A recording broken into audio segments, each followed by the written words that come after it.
আরিশ মাথা নিচু করে দাঁড়ালো। ওর মাথায় রক্ত চড়ে গেছে, শরীর রাগে থরথর করে কাঁপছে, আরও ফুপিয়ে কাঁদছে, পাথরের মূর্তির মতো হয়ে গেছে। আরিশের চোখের কোণা বেয়ে এক ফোঁটা জল গড়িয়ে পড়তেই আরিশ তা দ্রুত মুছে আরুর দিকে একবার তাকিয়ে হনহন করে সিঁড়ি বেয়ে চলে গেল। আরু কাঁদছে। অনিকা খান খাবার এনে বললেন, কি হয়েছে? আরিশ কিছু বলেছে? কথাটা শোনার সাথে সাথে আরিশের ঘর থেকে কিছু ভাঙার ঝনঝন আওয়াজ এলো। আরও চমকে উঠল। ভীষণ রকম কষ্ট হচ্ছে আজ। আরও দৌড়ে সিঁড়ি বেয়ে রুমের দিকে ছুটল। আজ আরিশকে থামানো ওর সাধ্যের বাইরে। অনিকা খানও কিছু বুঝতে পারলেন না যে কী হয়েছে, তবে আরিশের রাগের সম্বন্ধে ওনার ধারণা আছে। তাই আরিশ যদি আরুর ওপর কোনো রকমে রেগে যায় তার ফলাফল হবে ভয়াবহ। কথাটা ভেবে উনি রাস্তার প্লেটটা টেবিলে রেখে ছুটলেন। আরও ধরপড়িয়ে রুমের সামনে যেতেই দেখল আরিশ বেডে বসে আছে, আর মেঝেতে আরিশের সবচেয়ে প্রিয় ফ্লাওয়ার ভাসটা ভেঙে পড়ে আছে। আরিশ সেটা শান্তিনিকেতন থেকে এনেছিল। সেটা আরিশের ভীষণ রকম প্রিয় ছিল। আরুকে কখনো টাচ অবধি করতে দেয়নি, কারণ জানে যে আরু ধরলেই ঠিক কোনো না কোনোভাবে সেটা ভাঙবে। তাই ফ্লাওয়ার ভাসটা গুঁড়ো গুঁড়ো হয়ে না গেলেও 5 পিস টুকরো হয়ে ভেঙে গেছে। আরও শুকনো ঢোক গিলল, বুকের ভেতর ধুকপুক করছে। আরিশকে এখন কি বলে সামলাবে ও? আরও ভয়ে ভয়ে এক পা ঘরে রাখল। আরিশ মাথা নিচু করে বসে আছে। রাগে যে ফুঁসছে তা বলতে আর বাকি রইল না। আরিশকে দেখে আরুর ভয়টা বেড়ে গেল। আরিশ বুঝতে পারছে যে আরও আসছে, আর এই মুহূর্তে রাগটা কন্ট্রোল করে না পারলে বড় সড়ো কিছু হবে। আরও এক পা দিতেই রুমের ভেতর অনিকা খান দ্রুত পায়ে হেঁটে আসতেই আরুর বুকের ভেতর ধক করে উঠল। আরও পিছন ঘুরে তাকিয়ে দেখেন অনিকা খান ওনার মুখে আতঙ্কের ছাপ। অনিকা খান শঙ্কিত কণ্ঠে প্রশ্ন করে উঠলেন, আরিশ অনেক রেগে আছে মা, ওর কাছে এখন যাস না। আমি ওকে শান্ত করার চেষ্টা করছি, তুই যা। আরুর চোখ দুটো ছলছল করছে, লাল হয়ে গেছে চোখ, চোখের নিচের অংশও ভিজে। আরু জিভ দিয়ে শুকনো ফোঁটটাকে খানিকটা ভিজিয়ে অনিকা খানের কাঁধে হাত রেখে বলল, তুমি যাও ফুপি, আমি আসছি। অনিকা খান নিম্ন স্বরে হালকা ধমকে বললেন, তুই নিচে যা, আমি আসছি। তাদের দুজনের কথোপকথন আরিশের কানে খুব একটা পৌঁছচ্ছে না, তবে তাদের উপস্থিতি বুঝতে পারছে। আরও কথাটা বলে একটু দ্রুত পায়ে আরিশের পায়ের কাছে বসে কাঁপা কাঁপা কণ্ঠে বলেন, আ- আ- আপনার সাথে একটু কথা আছে। কথাটা শোনা মাত্রই আরিশের কপালের শিরাগুলো দৃশ্যমান হয়ে গেল। আরও আবারও বলল, আমার কথাটা একটু শুনুন, তাহলে বুঝবেন। কথাটা শোনা মাত্রই আরিশ বলে উঠল, আম্মু ওকে এখনই আমার সামনে থেকে যেতে বলো। আরুর সমগ্র শরীর শিউরে উঠল। অনিকা খান রুমে প্রবেশ করে আরুকে ফ্লোর থেকে তোলার চেষ্টা করে বললেন, আরু মা, তুই এখন চল, পরে আসবি। আরিশ এখন ঠিক নেই, পরে আয় মা। আরু মৃদু কণ্ঠে জবাব দিল, ফুপি, আমি যাব না ওনার সাথে, আমার কথা আছে। তুমি যাও, আমি আসছি। আরিশ আবার বলল। Get lost from here. Anika Khan আরুকে ওঠানোর চেষ্টা করে বললেন, আরু মা, জেদ করিস না, চল আমার সাথে। আরু এবার বেশ চেঁচিয়ে বলল,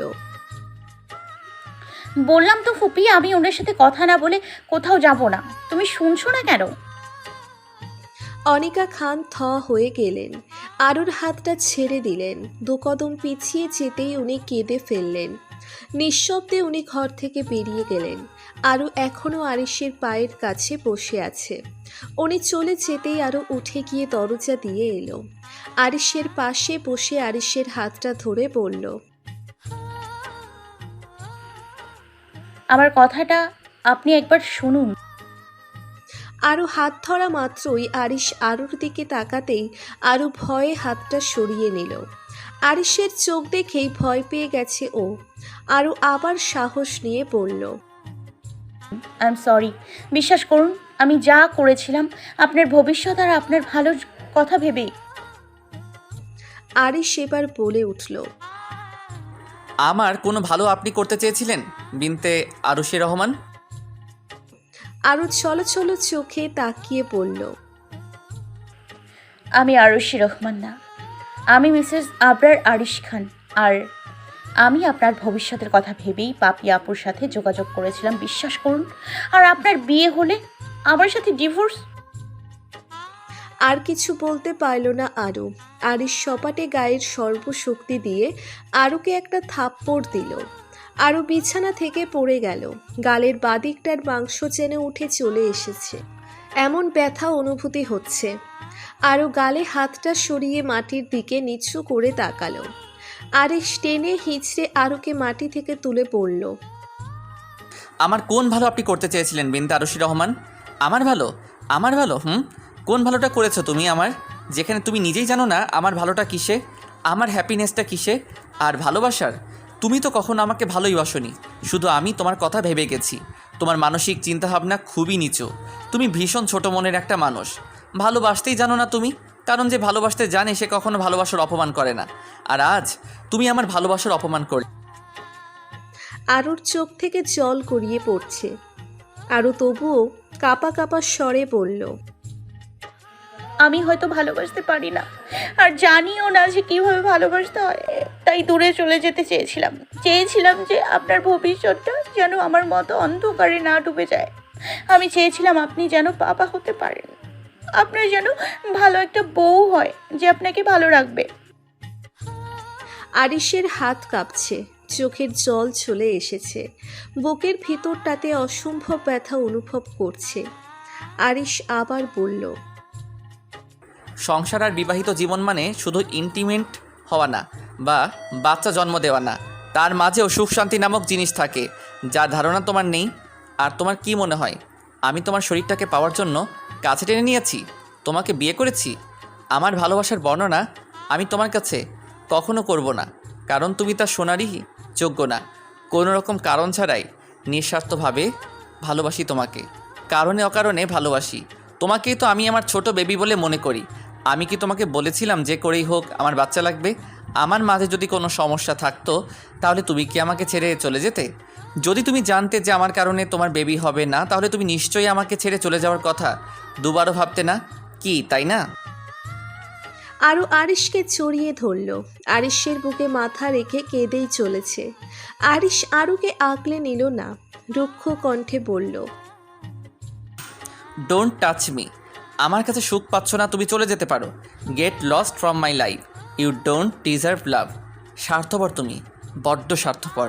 আমার ভালো তোমাকে ভাবতে হবে না। কথাটা বলে আরুকে ছাড়িয়ে চলে গেল আরিশ। আরু একটা গলা ছেড়ে কাঁদতে শুরু করে দিল। আরিশ চোখটা মুছে বেরিয়ে গেল। সিঁড়ি বেয়ে নিচে নামতেই দেখল ওর আম্মু প্রাণহীনের মতো করে বসে আছে। আরিশকে যেতে দেখে উনি বলে উঠলেন, আরও কই? আরিশ কথাটার কোনো জবাব না দিয়েই বেরিয়ে গেল। আরিশ চলে যেতেই উনি রুমে গিয়ে দেখলেন আরু ফ্লোরে বসে কাঁদছে। গোলু গোলু গাল দুটো লাল টকটকে বর্ণ ধারণ করেছে, চোখ দুটোর অবস্থা শোচনীয়, অনবরত দুই চোখ দিয়ে জল গড়াচ্ছে। উনি ছুটে গিয়ে আরুকে জড়িয়ে ধরে কেঁদে দিলেন। তোকে বললাম না আমার সাথে চলে আয়।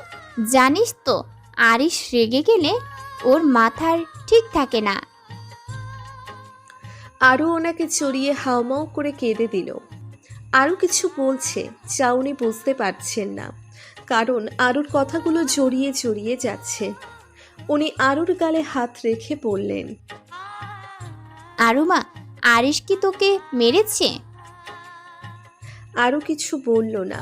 কাঁদতে কাঁদতে ওনার কোলে মাথা রেখে চোখ বন্ধ করে কাঁদতে লাগলো।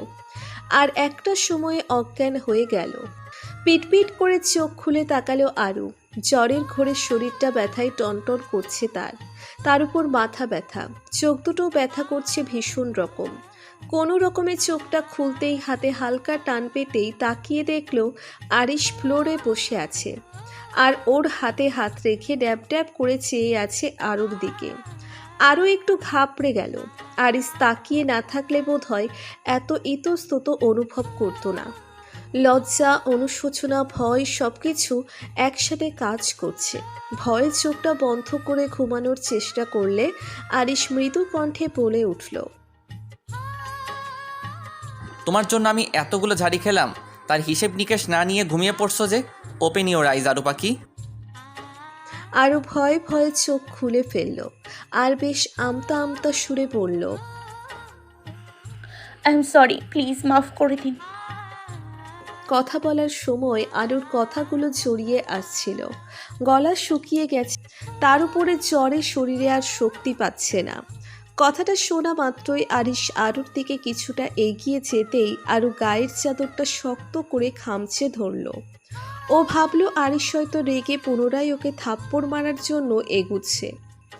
আরিশকে এগোতে দেখে আরু ফুপিয়ে উঠে বলল, আই এম সরি, প্লিজ, তাও আমাকে মারবেন না, অনেক ব্যথা পেয়েছি, আমার শরীরে অনেক ব্যথা। কথাটা শুনে আরিশের বুকের ভেতর মোচড় দিয়ে উঠল। তখন রাগের বশে আরুকে যা নয় তাই বলেছে, তার উপর আরুকে চড়ও মেরেছে, আর তার ফলাফলে মেয়েটার জ্বর। আরিশর মুখে কষ্টের কোনো ছাপ প্রকাশ করল না, নিজেকে শক্ত রেখে আরুর দিকে এগিয়ে গেল। আরু ভয়ে কাঁদছে। আরিশ আরুর কাছে এগিয়ে গিয়ে আরুর গালটা সরিয়ে বাম দিকের গালে একটা চুমু দিতেই আরু কেঁপে উঠল। আরুর শরীরে যেন কিছুক্ষণের জন্য শিহরণ বয়ে গেল। আরও কিছু বলছে না, আর কিছু বলতেও চায় না, কারণ যা হচ্ছে ভালোই হচ্ছে, আর দোষটা ওরই ছিল।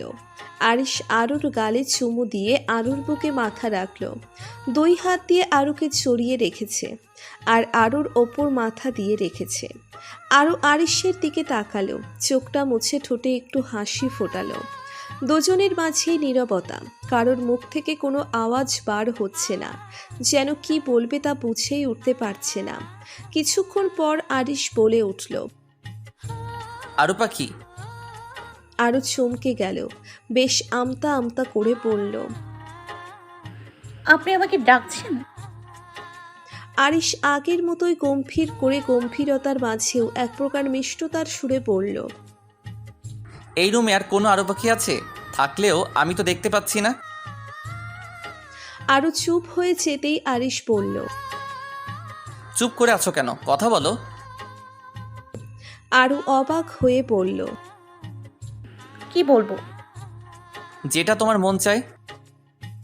আরও বলে উঠল, আমি আজকে যা করেছি, আমি আর কখনো এই কাজ করব না, বিশ্বাস করুন। আমি বেবির কথাও কখনো বলবো না, কখনো আপনাকে ছেড়ে চলে যাওয়ার কথা ভাববো না, কখনো আপনাকে বিয়ে দেওয়ার চেষ্টা করব না, সিরিয়াস কাজে কখনো আপনাকে অবাধ্য করব না। কিন্তু ফাজলামি আগের মতোই থাকবে, মন দিয়ে পড়াশোনা করব, আপনার টুই টুই বউ হয়ে থাকবো, আর কখনো বেবি বেবি করে আপনার মাথা খারাপ করব না, কারণ আমি ভালো হয়ে গেছি পুরো, ওই মা টুই টুই। এত সিরিয়াস মোমেন্টেও আরুর এমন কথা শুনে আরিশ না হেসে পারল না। আরুর অজান্তেই মুচকি হাসল, তবে বেশ সিরিয়াসনেস নিয়েই বলে উঠল, আমি কি এসব শুনতে চেয়েছি? আরু হাত দিয়ে মুখ চেপে ধরে বলল, সরি, আপনি যা খুশি বলতে বললেন তাই বললাম। আরিশ কথা ঘুরিয়ে বলল, আসল কথায় আসি, তোমার জন্য আম্মু আর বাবা আমাকে অনেক ঝাড়ি দিয়েছে, তার পানিশমেন্ট হিসেবে তোমার কি প্রাপ্য সেটা ডিসকাস করা যাক। আরু ভ্রু কুঁচকে বলল, শ্বশুর বাবা আপনাকে বকা দিয়েছে কেন? আরিশ এবার আরুর থেকে সরে এসে বলল, তোমাকে চর মেরে জড়ানোর কারণে। আরু উঠে বসার চেষ্টা করে সফল হলো, উঠে বসে বলল, আপনাকে শ্বশুর বাবা ঝাড়ি মেরেছে? আরিশ একটু সরু চোখে তাকিয়ে বলল, আর বলেছে নেক্সট টাইম এমন কাজ করলে আমাকে বাসা থেকে বের করে দিবে। এবার তুমি বলো তোমার পানিশমেন্ট কি পাওয়া উচিত, বলো বলো। আরও ভয়ে ভয়ে তাকিয়ে পড়ল। Sorry sorry sorry. তোমাকে আমি এভাবে চড় মেরেছিলাম। কথাটা বলে হাত উঠিতে চড় মারার ভঙ্গিতে দেখাতে গেলে আরও ভাবল আরিশ বোধহয় ওকে আবার মারবে, তাই ভয়ে আরিশকে শক্ত করে চাপটে ধরে পড়ল। মারবেন না প্লিজ, এবার চড় খেয়ে আমি হয়তো কোমায় চলে যাব। আরিশ আরুকে জড়িয়ে ধরল। এত কিছু করেও আমাকে ভোলাতে পারবে না তুমি। পানিশমেন্ট আমি দেবই। বলো কি পানিশমেন্ট নেবে তুমি? আরও আরিশকে জড়িয়ে ধরেই আরিশের মুখের দিকে তাকিয়ে ঠোঁট ফুলিয়ে পড়ল। পরে পানিশমেন্ট দিলে হয় না? আমি অসুস্থ তো, জ্বর এসছে, আপনি তো জানেন। আরিশ লক্ষ্য করল আরুর চোখের কোণে জল জমে এসেছে, তাই আর বেশি কথা না পেঁচিয়ে আরুর গালে হাত রেখে পড়ল। কই, তোমার তো আর জ্বর নেই। আরু নিচের কপালে হাত রেখে বলল। তাই তো। পানিশমেন্টের ভয়ে আরু আরিশকে পুনরায় জড়িয়ে ধরে বলল। প্লিজ।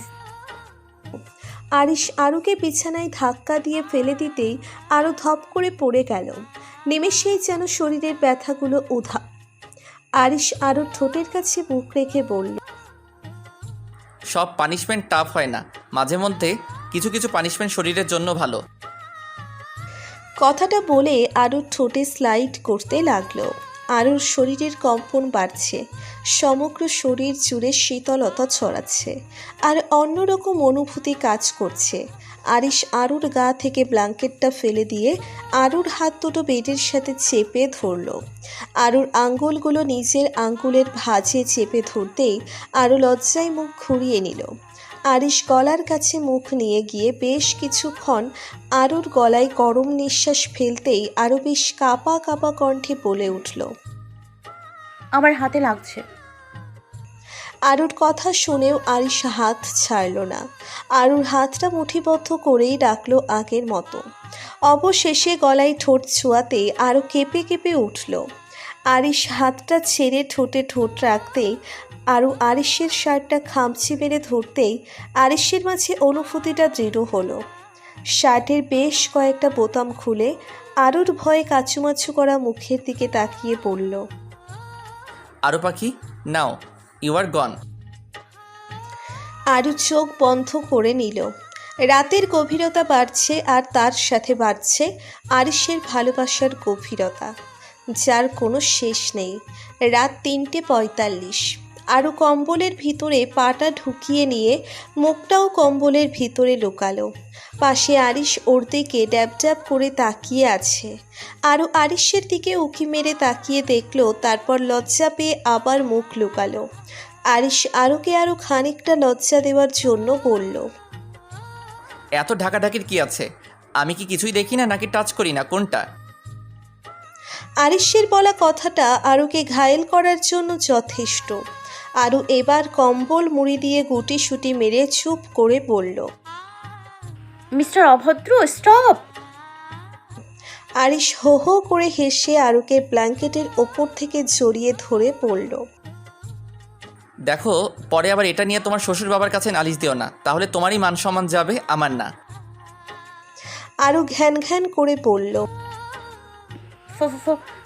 থাকবেন আপনি? থামতে পারছি না, পারলে থামাও। আরু মুখ বার করে বলল। নেভার এভার, এত শখ নেই। আরিশ আর কোনো কথা না বাড়িয়ে হুট করে গম্ভীর মুড নিয়ে বলল। আরু পাখি, তুমি দিন দিন বড্ড ফাইজলামি করছো। রাত হলে আমাকে ঘুমাতে দাও না, সব সময় খালি। আরু মুখ চেপে ধরে বলল। চুপ भी हो जाओ मेरी भाई। আরিশ ভ্রু কুঁচকে বলল। ভাই? আরু দাঁত বার করে হেসে বলল। সরি মিস্টার অভদ্র জামাই। আরিশও আরুর সাথে হেসে ফেলল।